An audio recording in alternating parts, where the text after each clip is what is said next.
This is a question about a man called Jordan Peterson, and this is kind of like a philosopher from Canada.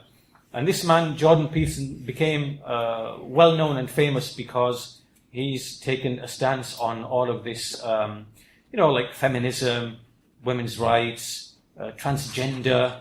He's taken rational stances towards this madness. And so he came into the spotlight and he became well known. And what he does now is he has links or connections or interviews with many different people of different religions. He'll interview a Muslim, he'll interview a Christian, he'll interview a Jew, he'll interview all sorts. But because he's outspoken about certain things that we all know to be wrong, like feminism and transgenderism and things like that, and the stupidity of it all, unfortunately, so some Muslims think that the man has something of value to say outside of those things. And this is very, very dangerous, that we start listening to these people and start getting drawn into their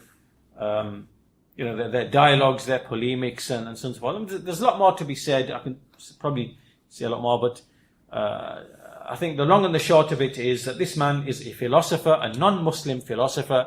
Yes, amongst the kuffar, there are many, many people, because it's fitri anyway, you that homosexuality is wrong, that transgenderism is wrong, that, feminism is all of it, people can see through it. And many, many non-Muslims will speak very convincingly and with good rationale against these ideologies and against these movements and expose them. But a person should be aware that along with that comes a whole load of other baggage as well, and so caution should be taken in kind of being drawn into and getting involved with these people, their channels, their podcasts, their videos. You need to spend your time studying your religion, the usul, foundations of your religion, the affairs of tawheed, the affairs of methodology, and to be grounded in that. You don't have time to be necessarily, yes, if there's a certain amount you need to know where it's false. We know feminism is batil. We know transgenderism is batil, it's a mental illness. We know all these things.